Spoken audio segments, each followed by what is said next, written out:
Cada vez que escucho que LeBron James no es clutch,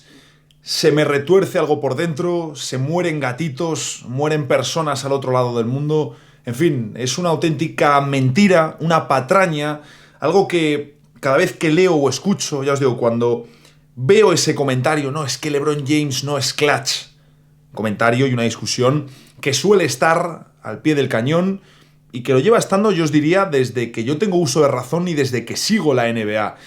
Pero yo automáticamente, sobre todo siguiendo su carrera y sobre todo después de haberme preparado este vídeo con datos en la mano y con eventos en la mano,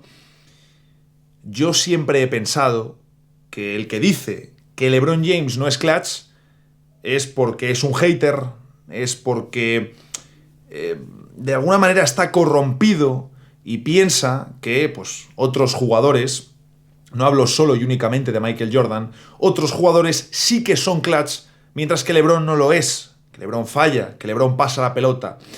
Creo que aquí hay un debate muy interesante sobre no ya lo que es el clutch, porque el clutch es una definición, pero sí creo que hay un debate muy interesante respecto a qué te hace llegar a ese tipo de situaciones. Creo que también depende mucho de cómo entiendas, de cómo veas el baloncesto. Pero una cosa tengo muy clara, el que diga que LeBron James no es clutch, miente.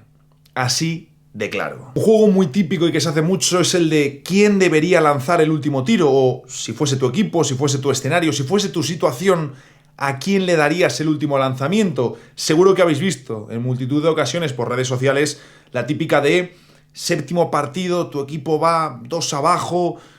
¿a quién le das la pelota? Stephen Curry, LeBron James, tal, o ¿a quién le das el último tiro? Que esta suele ser la más habitual y que esto ya lo comentamos en uno de los últimos directos, si no me equivoco. Me parece un poquito capcioso, aunque también podéis decir que es capciosa mi respuesta, porque a lo que yo respondo a ese ¿quién tiene el último tiro? Yo te digo, no, es que no es el último tiro, es que es la última posesión, porque yo no sé cómo se va a desarrollar esa última posesión. Incluso si nos plantamos en el séptimo partido de las finales con mi equipo 2 abajo, yo no sé cuál es la estrategia defensiva del otro equipo, y por mucho que tenga al mejor anotador del momento, si hablamos en 2025, tenga a Shai Gilgeous-Alexander, a Luka Doncic, a Nikola Jokic, yo no sé qué va a hacer el otro equipo, si va a plantear un 2 contra 1 a mi estrella, si se va a poner en zona, ¿qué va a hacer? No tengo ni puñetera idea. Pero ya os digo que como juego está divertido, está curioso, da pie a respuestas, pero que creo, en la amplia mayoría de ocasiones, lo que tienen detrás, y ojo, no lo digo como una crítica, así funcionan las redes sociales, lo que tienen detrás es una cuestión puramente objetiva, puramente subjetiva, basado en las sensaciones y en los criterios individuales que cada uno teje en su cabeza, pero sin datos o sin argumentos detrás, porque normalmente esos tweets tienen respuesta, este tío, LeBron, Kobe, Curry, Durant, Jordan, no hay otra respuesta, pero no hay un análisis, no hay una elaboración en esa respuesta. Y hoy precisamente es lo que vamos a buscar. No la respuesta a quién debería lanzar el último tiro de un séptimo partido de las finales igualado, porque ese es un escenario hipotético y un juego que no nos sirve para nada y que no podemos llevar a la vida real. Pero sí que quiero hablar de la versión clutch de LeBron James, porque, como os digo, tanto en directos como en redes sociales, como en comentarios de YouTube, en muchas ocasiones me he encontrado con bastantes comentarios, y es un debate muy extendido, diciendo que LeBron James no es clutch, que LeBron James está sobrevalorado, y como os digo, esto es completamente falso. Vamos a verlo. Bien, lo primero que vamos a hacer es sacar datos, y aquí es importante puntualizar que la era del tracking del play-by-play empieza en 1996, por lo tanto, los archivos anteriores están incompletos, se han tomado a mano. He revisado también artículos de ESPN, uno muy bueno que nos recopila todos los tiros que ha lanzado Michael Jordan en el último minuto de partidos igualados de playoffs. Pero como os digo, los datos completos empiezan a partir de 1996. Por lo tanto, no pillan la carrera completa de Michael Jordan, pero sí que nos pilla, aparte de LeBron James, toda la carrera de Kobe Bryant, Kevin Durant, Stephen Curry y compañía. Lo primero que quiero destacar es que LeBron James es el jugador con más tiros totales intentados en el clutch y con más tiros anotados en la historia del clutch. Y por si acaso alguno no recuerda exactamente lo que era el clutch, en la NBA se define clutch como un partido que tiene una diferencia de 5 puntos o menos y que se encuentra en los últimos 5 minutos de partido, del último cuarto o de la prórroga. Pues bien, LeBron es el líder histórico desde que tenemos datos, ¿de acuerdo? Aunque con su longevidad no nos extrañaría que lo fuese de toda la historia, aunque también si no tenemos datos, pues simplemente lo que se dice es, oye, en la era del play-by-play, desde 1996, el líder histórico en tiros totales intentados y en tiros totales anotados en el clutch es LeBron James. Pero es que además, si consultamos la lista de acierto, vemos que LeBron tiene un 45,3% de acierto, seguido de Kobe Bryant, que es el segundo jugador en más tiros anotados en la historia del clutch, con un 41%. En tercer lugar nos encontramos a Russell Westbrook, tercer jugador con más tiros anotados en la historia del clutch, con un 38,9%. En cuarto lugar, Kevin Durant, con un 43,5%. Y en quinto lugar, Dirk Nowitzki con un 38,7%. Aquí evidentemente no aparece Michael Jordan porque no tiene suficientes tiros totales registrados en la historia del clutch. Si no, seguro que le tendríamos, pero tendríamos a muchos otros, ¿de acuerdo? Así que lo podemos considerar de la historia moderna del baloncesto. ¿Y por qué saco los 5 con más tiros anotados? Porque evidentemente si uno filtra por acierto se va a encontrar a jugadores que tienen muy poquitos tiros intentados, muy poquitos tiros anotados, y no solo hay que mirar el acierto, sino combinarlo con el volumen para sacar una buena relación estadística. Y como podéis ver, LeBron, de los jugadores con más tiros anotados, es también el que mejor acierto tiene, lo cual habla muy bien, habla muy a su favor, porque es el que más ha tirado, el que más ha anotado y el que mejor acierto tiene entre los que más tiros ha metido. Que por cierto, como curiosidad, la única diferencia que hay entre el top 5 de tiros intentados en el clutch y el top 5 de porcentaje de acierto en el clutch es Dwayne Wade, que aparece cuarto en la lista de tiros totales, pero no aparece en la de acierto. También por consecuencia lógica y directa, LeBron James es el jugador con más puntos anotados en la historia del clutch. No debería sorprendernos si es el que más tiros ha intentado y el que más tiros ha anotado. Está por encima de los 2.400, el dato varía, ¿de acuerdo? Pero supera a Kobe Bryant. Aquí sí que me ha parecido interesante la relación de puntos anotados por minuto en el clutch, para que nos saque un poquito una relación más interesante. Y aquí lo que nos encontramos es que LeBron James tiene un 1,2 puntos por minuto en el clutch, uno de los mejores datos, y solo se queda a una décima de Michael Jordan, que tiene un estimado de 1,3 puntos por minuto, ambos superando a Kobe Bryant, que estaría en 1,1. Que por cierto, aquí nos encontramos la inclusión de uno de los tíos, creo, más infravalorados o más por debajo del radar en lo que al clutch se refiere, sobre todo en sus años en Sacramento, y es que De'Aaron Fox, de acuerdo, tiene un dato de 1,21 puntos por minuto en situaciones de clutch. Regresando al caso de LeBron y sabiendo que muchos haters de LeBron, o incluso gente que sea más imparcial, me diréis, oye, pero estos datos que nos has sacado al final están muy relacionados con la longevidad y con el ser la gran estrella o el principal rostro de un equipo durante muchos años, evidentemente, sin duda. Pero al mismo tiempo también significa que durante todos esos años ha llegado a esas situaciones clutch, ha llegado a esas situaciones ajustadas, y el equipo también ha ganado mucho, porque LeBron tiene un porcentaje muy elevado de acierto en esas situaciones clutch, y también sabemos que LeBron durante toda su carrera ha estado mayoritariamente en equipos que han estado en la parte alta de la clasificación. Por lo tanto, sí es evidente que para estar muy arriba en estas listas, sobre todo en la de tiros totales, puntos totales y tiros anotados, tienes que estar o tienes que tener una carrera larga. Pero es que esto precisamente es algo positivo, no negativo. El hecho de que haya jugado tantos años y que esté tan arriba en las listas y con un porcentaje tan elevado y que supera a los de sus contemporáneos, habla en favor de LeBron James. Además, LeBron es el jugador de la historia que más canastas tiene, o bien para empatar o bien para adelantarse en los últimos 24 segundos de partidos de playoffs o también de prórroga, y aquí supera a Kobe Bryant. LeBron tiene 81 y Kobe tiene 80, sí, están muy pegaditos, pero es que Kobe ha tirado más, tiene un 40% de acierto en estas situaciones, que ojo, es un porcentaje más que respetable, pero es que LeBron está en un 45%, mientras que Jordan, que tiene menos tiros intentados que ambos, está en un 50% de acierto. Está de hecho en unos 70 tiros estimados anotados de estas situaciones y la verdad, no se quedan tan lejos los números de Jordan con los de LeBron. Jordan ha tirado menos y mejor, LeBron ha tirado más y un poquito peor, pero es que ese 45% también es un dato muy bueno. Lo digo porque en muchas ocasiones toda la parte de Jordan con los tiros para ganar y las situaciones ajustadas, en muchas ocasiones, y seguro que en parte es porque yo no he vivido a Jordan, veo esa mística un poco sobrevalorada, o mejor dicho, sobredimensionada respecto a los números que tiene. Porque ya lo estáis viendo, es que uno tiene 70 tiros con un 50% y el otro 81 con un 45%. No hay una diferencia tan grande como la que se intuye o como la que dejan intuir muchos seguidores de Jordan cuando te hablan de esa mística, de ese aura, de esa imagen casi divina, casi inmaculada, perfecta y que arrollaba rivales de Jordan. Que ojo, sabemos que tenía esa presencia,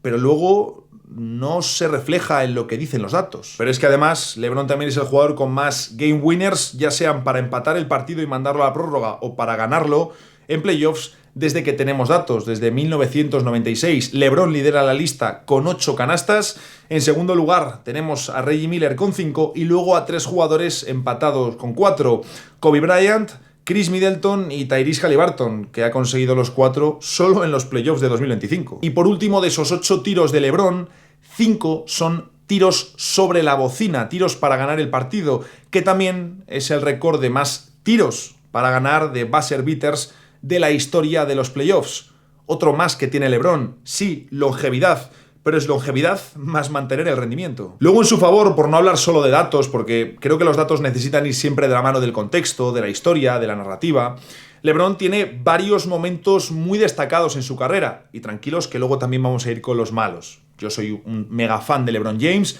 pero evidentemente, como toda figura, tiene sus luces y sus sombras, sus momentos mejores y peores.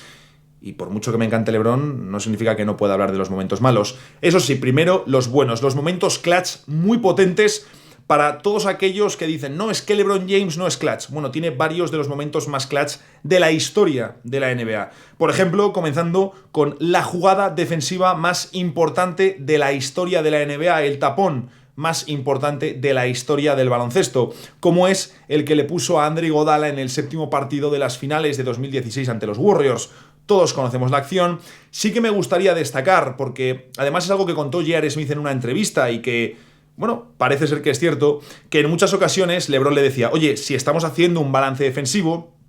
tú, si ves que vengo yo por detrás o para ganarme tiempo, para conseguirme tiempo y que yo llegue, tú molesta al jugador, provoca que tenga que hacer un rectificado, que tenga que hacer algún movimiento y así llego yo en el balance y puedo estampar su balón contra el tablero, que al final sabemos que esos chase down blocks, esos tapones de LeBron de auténtico animal de correr todo el campo y estampar la pelota contra el tablero, es, siendo un jugador que ha tenido picos de rendimiento defensivo de auténtico animal, también ha tenido irregularidades,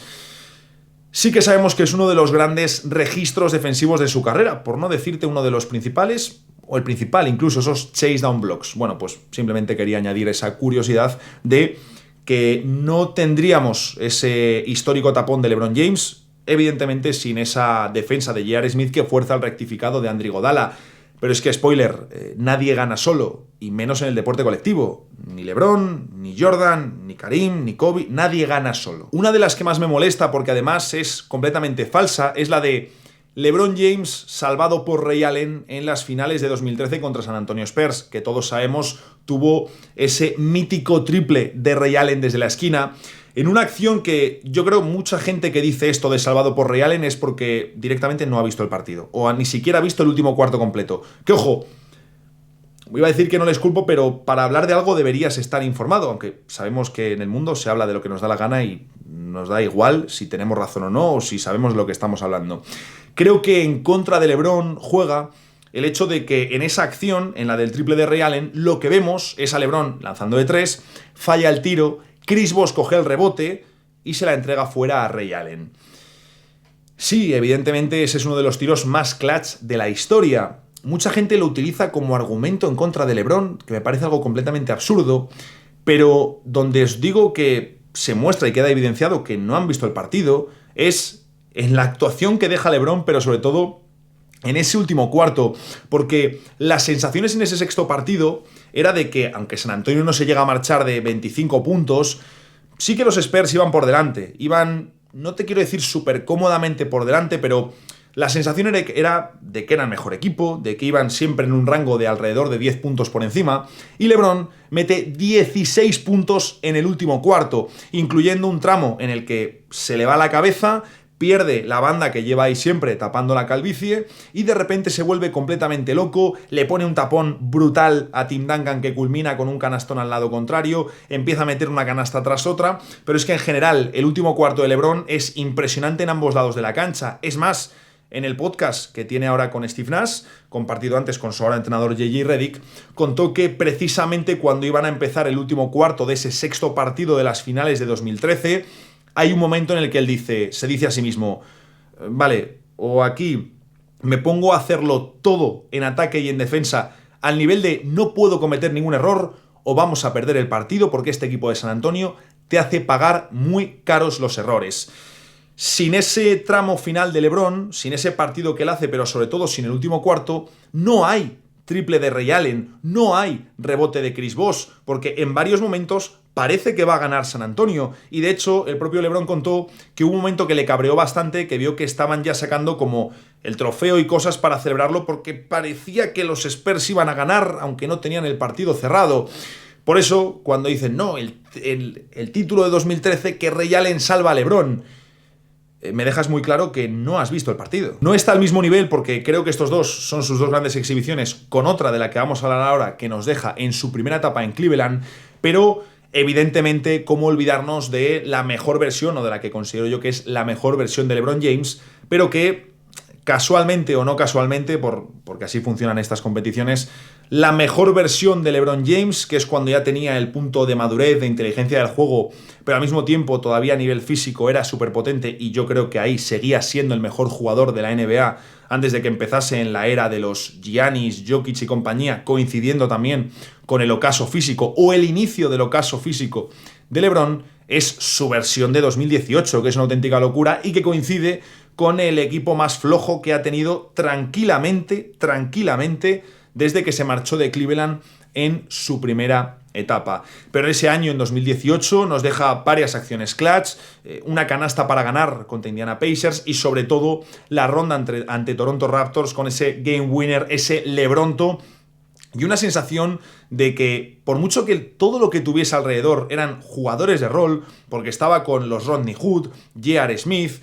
Kevin Love, que era un jugador de rol, en fin, una plantilla muy limitada, LeBron estaba a un nivel tan elevado que podía hacer prácticamente todo, y él mismo ha confesado que en ese momento él se sentía con el poder y con la capacidad de hacer absolutamente todo, y ese game winner contra Toronto, en el que cómo acelera contra OG Anunoby y cómo con tiempo de sobra, como ve una buena situación, hace ese tiro a una pierna contra el tablero, me parece de una sobradez brutal. Y luego es que además era poner el 3-0 en la eliminatoria ante Toronto Raptors, que un año después, bueno, meses después, meten el traspaso por Kawhi Leonard, que les permite luego ganar el título de 2019, con las lesiones también, evidentemente, de Klay Thompson y Kevin Durant. Pero así es el baloncesto. Ese tiro de LeBron, si no llegamos a tener el traspaso de Kawhi a los Raptors, podría haber sido el final como tal del proyecto de Toronto, que de hecho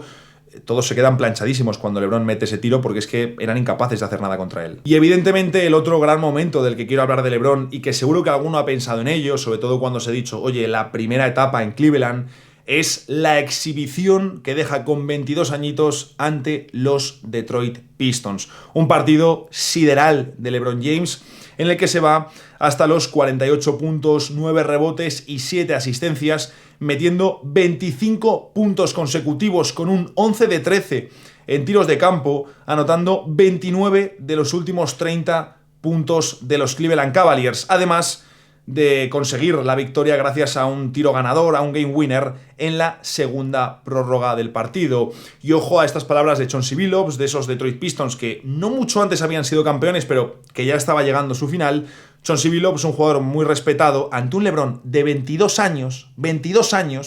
que dijo simplemente, le hemos tirado todo lo que teníamos. simplemente no podíamos pararle. Esta racha ante los Pistons es otra de las grandes actuaciones de la historia del baloncesto, uno de los grandes despliegues individuales. Dime qué puede haber más clutch que anotar 25 puntos consecutivos, 29 de los 30 de tu equipo, ganar en la segunda prórroga ante un equipo tan duro y tan complicado como los Detroit Pistons, que te dicen, oye,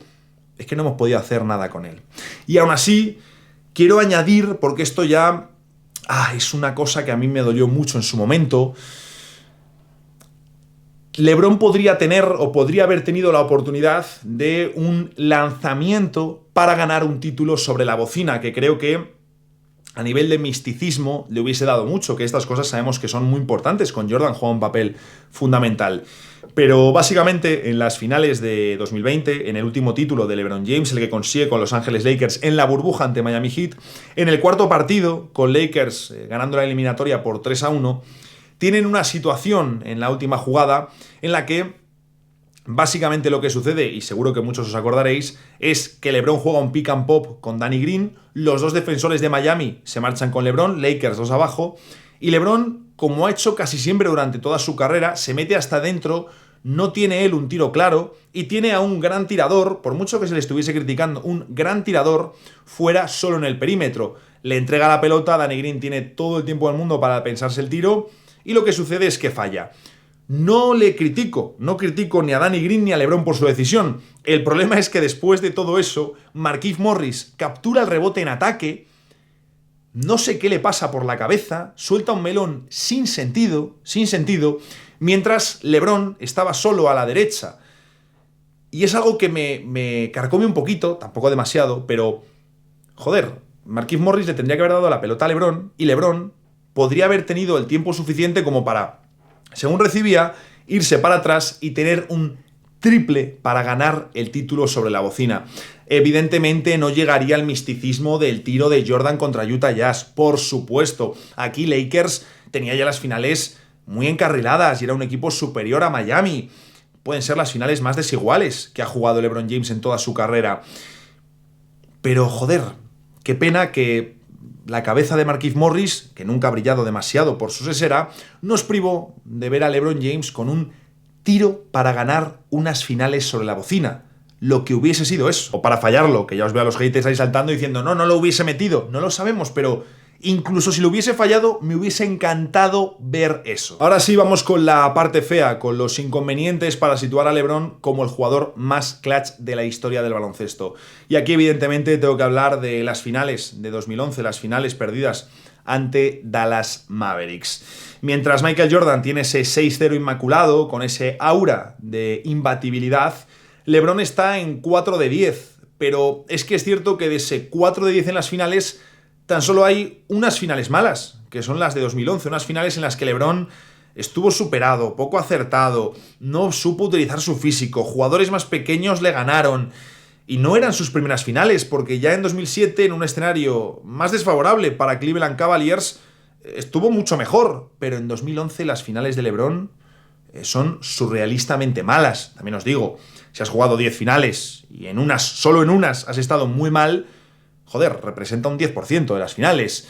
¿Qué ocurre? Que contra ese aura del 6-0 de Jordan, que ojo, también daría para mucho debate, porque los Bulls de Jordan se convierten en los Bulls de Jordan, en ese equipo invencible, cuando ya no son tanto los Bulls de Jordan y es un equipo más repartido, más coral, donde entra Phil Jackson a introducir el triángulo ofensivo y donde vemos a jugadores como Scottie Pippen ganar mucho peso como point forward, a Tony Kukoc desde el banquillo y otras figuras. Antes sí que eran unos Bulls que giraban más en torno a la figura de Jordan y no era casualidad que no conseguían ganar. Me hablaréis de los Pistons, de los Bad Boys, etc. Si no te digo yo que no, pero es evidente que también está el factor de que los Bulls, antes de la llegada de Phil Jackson y del triángulo ofensivo, eran los Chicago Bulls donde Michael Jordan más puntos hacía, donde más brillaba a nivel individual, pero donde menos ganaba su equipo. También tenían más competencia, esto es una obviedad. Pero ya os digo, aunque creo que hay un poquito de debate, ese aura de misticismo en torno al 6-0, que esto es un dato irrebatible, 6-0 en las finales y todas las finales con un rendimiento elevadísimo, siendo MVP de las finales en todas,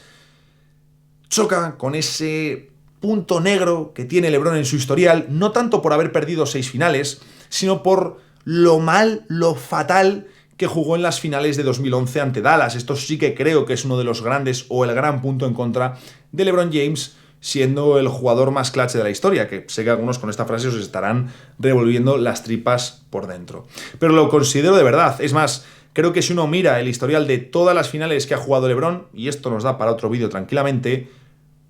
LeBron no debería haber ganado tantas finales. Esta es la realidad. LeBron siempre ha estado en equipos muy competitivos, pero él nunca ha tenido un equipo de 72-10 o 73-9 como han podido tener los Warriors de Stephen Curry y Kevin Durant o los Bulls de Michael Jordan y Scottie Pippen. Evidentemente tampoco ha tenido equipos tan flojos o me refiero más bien a equipos como los que ha podido tener Carmelo Anthony en su mejor momento en los Knicks, los Clippers de Chris Paul, equipos que eran muy competitivos, que eran de los mejores de su conferencia, pero que nunca fueron considerados candidatos. Los equipos de LeBron han sido considerados candidatos prácticamente desde unos pocos años después, desde que llegase a la NBA. Pero es cierto que nunca ha tenido un entrenador como Phil Jackson, nunca ha tenido, y eso es un debe en contra de la carrera de LeBron, no algo por lo que criticarle. No, estuvo con Erik Spoelstra. El Erik Spoelstra que está con LeBron James en Miami no es el Erik Spoelstra de años después, de estos últimos años, en los que evidentemente es uno de los mejores entrenadores de la historia. Él mismo ha contado cómo esa experiencia de nacer como entrenador con el Big Three le enseñó muchísimo, pero es que incluso el propio LeBron después del primer año intentó cargárselo o intentó ver si podía bajar otra vez Pat Riley. Y en parte tiene sentido porque Spoelstra no tenía bagaje, solo llevaba un año entrenando cuando llega LeBron y había muchas dudas en torno a la figura de Spoelstra. Pero lo que os digo, la realidad es que LeBron, de las 10 finales que juega, gana 4. De esas 4 que gana, hay 2 en las que no era favorito. Una, precisamente la de 2013 ante San Antonio Spurs, que el equipo tejano era considerado, no os voy a decir con una abrumadora diferencia, el mejor equipo, pero sí que era el favorito en las casas de apuestas y era considerado el mejor equipo de cara a esa final. Y luego, evidentemente, el título de 2016, que es otro de los argumentos que cimenta la carrera de LeBron como uno de los más grandes de la historia del deporte. Entonces, creo que perdiendo las de 2011, que no os quiero decir que las de 2011 las debió ganar sí o sí, creo que con un LeBron a un 70% Miami hubiese ganado esa eliminatoria. También, por otro lado, Dallas sorprende a todo el mundo, nos deja a todos con la boca abierta, se carga a Los Ángeles Lakers, se carga a San Antonio Spurs, si no me equivoco, también a Oklahoma City Thunder, que eran jovencitos, pero un año después están en las finales, y luego se cargan a Miami Heat, es decir, van tumbando un equipazo tras otro aquellos Dallas Mavericks. Sí nos sorprenden sin ningún tipo de duda,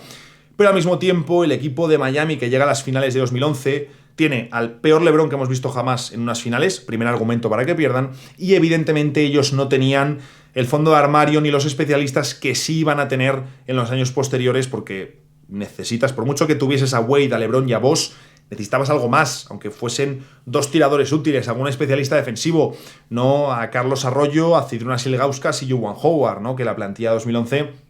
iba bastante justita. No quiero justificar el tema de 2011, creo que está más igualado de lo que podíamos esperar. Pero aún así, sí que muchos daban como favorito a Miami antes de las finales. Por tanto, incluso considerando que LeBron debería haber ganado el título de 2011, no debería haber ganado ni los títulos de 2013 ni los de 2016. Por lo tanto, la realidad es que de la amplia mayoría de finales que LeBron ha jugado, no era el favorito. Mientras que en el lado contrario, Jordan sí que lo era en todas y cada una de las finales que disputó. Me podéis decir, no, pero jugó contra los Lakers de Magic. Hombre, eso ya no eran los Lakers de Magic, ya no era el mismo equipo, ya no era el mismo Magic Johnson. Y creo que quizás las finales que se intuían más igualadas o que incluso meses antes muchos veían al rival como favorito, son las finales que ganan a mis queridos Phoenix Suns de Charles Barkley, un equipo que es el equipo de los Suns que más cerca ha estado de ganar un título, pero que no sé si fue parte de confiarse, parte de no trabajar todo lo que deberían, parte de verse demasiado potentes y enfrentarte a un equipo de caníbales con mentalidad ganadora como eran los Bulls de Jordan, que ya habían ganado y sabían lo que era estar en ese escenario. Y evidentemente la cosa no resultó bien, pero ya os digo que no solo hay que mirar, evidentemente está el dato, el 6-0 de Jordan inmaculado, imbatible, el aura, contra ese 4-10, pero al igual que antes con los datos de LeBron, hay que aportar contexto, y el contexto lo que nos dice es que LeBron en la amplia mayoría de finales que jugó no era el favorito. Otra cosa que he visto es un dato publicado por ESPN en febrero de 2025 que os voy a leer. Básicamente dice que LeBron está en un 1 de 29 en tiros para empatar o adelantar al rival en el marcador en los últimos 5 segundos del cuarto cuarto o de la prórroga desde que fichó por Los Ángeles Lakers. Hay que destacar que este dato no está 100% actualizado. Por ejemplo, poco después LeBron consiguió un tiro ganador ante Indiana Pacers, que no aparece en esta estadística, y seguro que también hay algún fallo más que no aparece. Me creo el dato, además es de ESPN. ESPN tiene una base de datos muy potente y muy fiable. Sí que hay que destacar que aquí solo considera los últimos 5 segundos, es decir, cuando vas a realizar tiros para ganar. No te está cogiendo lo que se considera clutch. Y aquí sí que creo que podemos hacer un poquito la distinción. Aunque LeBron tiene muchísimos tiros para ganar, para empatar y para ganar en todas las situaciones, también está el punto de decir, oye, pues desde que está en los Lakers no ha sido el mejor tirador para ganar en situaciones de los últimos 5 segundos. Ahí está el dato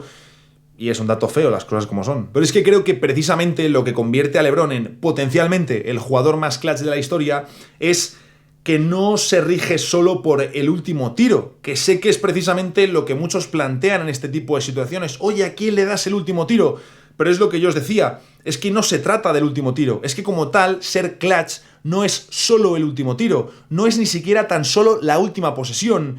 Y eso es precisamente lo que caracteriza la carrera de LeBron James, la toma de decisiones. Mi conclusión es que, además, también revisando listas que hay publicadas en otros medios y en otros portales especializados, donde tenemos muy arriba jugadores como Reggie Miller, donde tenemos también muy arriba jugadores como Damian Lillard, que también estadísticamente es uno de los más clutch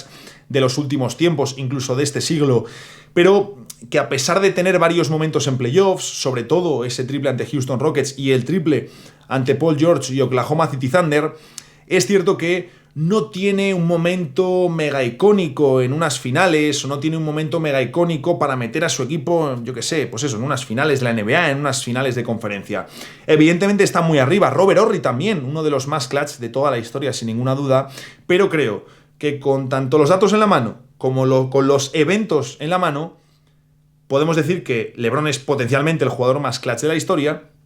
y creo que tan solo Michael Jordan rivaliza con él. Si me decís que Jordan es primero y LeBron segundo, lo compro completamente. No haría tampoco una distinción muy exagerada. Incluso puedo comprar que Jordan sea el número 1, pero no creo que exista esa diferencia que se vende. Es más, si se compra toda esa parte de misticismo, de aura, etcétera, etcétera, los datos no nos vienen a decir que haya una diferencia tan exagerada en tiros metidos, en acierto, ni siquiera en playoffs entre LeBron y Jordan. De hecho, lo que nos vienen a decir los datos es que desde que se recogen no hay ningún jugador más clutch que LeBron James, ninguno. Y lo dicho, no me gusta cuando se plantea solo, aunque entiendo el juego, no me gusta cuando se plantea solo el a quién le das el último tiro. Entiendo que es un juego, entiendo que así funcionan las redes. No quiero tampoco que penséis, porque no es así claro, es que como tú eres fan de LeBron, lo justificas de esa manera. Al contrario, es que por cómo entiendo yo el baloncesto, lo veo de esa manera y pienso que el estilo que tiene LeBron James es el que más te acerca a ganar, es el que más fácil o el que en mejor posición te pone para ganar. Y precisamente creo que es otra cuestión, a sumar en positivo a todo este debate de LeBron como figura clutch, el hecho de que él no es un asesino tirador como a lo Kobe, a los Jordan, incluso a lo Kevin Durant o ni siquiera como Stephen Curry. No es ese jugador de, oye, te hacemos la jugada y te la vas a tirar. No, es, te planteamos la jugada y hay diferentes opciones, tú vas a tomar la mejor decisión para el equipo. Y aún así, teniendo ese enfoque, le hemos visto dejar más tiros, más canastas y más puntos clutch que a ningún otro jugador desde que se recogen los datos. Y el único que le puede superar por acierto y por momentos y por ese imbatible 6-0 en las finales es Michael Jordan. Ya está, no hay ningún otro. Incluso creo que todo eso se reflejó precisamente en la acción que nos deja LeBron James en las finales de 2020 ante Miami Heat, en ese cuarto partido en el que no tira para darle la pelota a Danny Green, ese momento que os comentaba de potencialmente haber tenido un tiro para ganar las finales sobre la bocina, y que también se reflejó en el partido en el que LeBron James, hace muy poquito, ha sido en noviembre de 2025, cuando LeBron James rompe su racha de partidos consecutivos por encima de los dobles dígitos de anotación, cuando ante los Toronto Raptors, llevando 8 puntos, 10 asistencias y 0 pérdidas, en vez de tirar, que es lo que hubiesen hecho la amplia mayoría de estrellas, si cogemos sobre todo a las estrellas perimetrales de la historia de la NBA, a estos jugadores clutch de lo que estamos hablando, quizás quitando a Robert Horry, que era un caso único en su especie tratándose de un especialista, realmente el 99% hubiesen tirado. Ojo, no digo que esté mal. LeBron siempre ha hecho otra cosa. Pero es que haciendo otra cosa, como hizo ese día cuando encuentra a Rui Hachimura para terminar con 8 puntos, 11 asistencias y sin pérdidas, y que Lakers tuviese el mejor tiro posible para ganar, es precisamente eso, que LeBron tiene todos los datos, toda la narrativa, todos los eventos, salvo esa mancha de las finales de 2011 como principal punto en contra, que es un punto muy feo, sobre todo en la comparación con Jordan.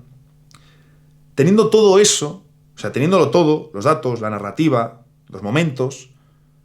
él es un jugador que no tiene esa mentalidad de me la voy a tirar aunque tenga 3 delante. Creo que aquí también depende mucho de cómo entiendas el baloncesto, y yo siempre he entendido, y además LeBron así lo ha reafirmado, que la mejor forma de ganar es tomar la mejor decisión, no tirarte el tiro sea como sea. Pero bueno, quería hacer un poquito este informe porque creo que siempre es un debate interesante. No pretendo que esto ahora se convierta en un, no, pues tú eres un mega fan de LeBron. Bueno, si lo queréis poner, genial, le viene bien al algoritmo. Pero me parecía interesante porque ya os digo que desde hace tiempo vengo, además recogiendo últimamente más en el canal comentarios de este estilo, también con el tema de que se rompiese la racha de LeBron, con el tema de que no decidiese no tirar, se ha vuelto a reanimar un poquito este debate que lleva presente desde hace bastante tiempo. Y entiendo que en 2011, después de unas malas finales, se hablase mucho de que LeBron James no es clutch y tal. En ese momento tenía sentido, porque en ese momento había dudas incluso de si LeBron James respondía en el gran escenario. De hecho, por eso luego cuando en 2012 juega ante Boston Celtics, ese mitiquísimo partido de las semifinales, que es uno de los puntos más elevados que hemos visto jamás a un jugador de baloncesto rendir, había mucho foco puesto encima de, oye, LeBron hoy tiene que reaccionar. Así que quería hacer este informe, traeros estos datos, y sí, soy fan de LeBron James, pero eso no significa que no pueda atender a los datos, que eso son objetivos, son los datos que hay, y luego evidentemente atender a lo positivo, que lo hemos hablado, y también a lo negativo de LeBron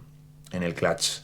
Como siempre, os leo en comentarios, continuamos por ahí el debate, dejadme qué opináis, qué pensáis, quién es para vosotros el jugador más clutch de la historia. Que ojo, yo os compro que me digáis, oye, para mí es más clutch Kobe que LeBron, me parece estupendo. Ahora no tienes argumentos para reafirmar eso, es así de sencillo. ¿Que tú te lo quieres quedar? Perfecto. Pero yo, después de haberme preparado este vídeo, reafirmo lo que os he dicho hace unos escasos minutos, y es que considero que el único jugador que puede estar por encima de LeBron como el tío más clutch de la historia es Michael Jordan, pero que perfectamente se puede debatir si LeBron es o no el jugador más clutch de la historia del baloncesto. Lo dicho, os leo en comentarios y nos vemos en el próximo vídeo.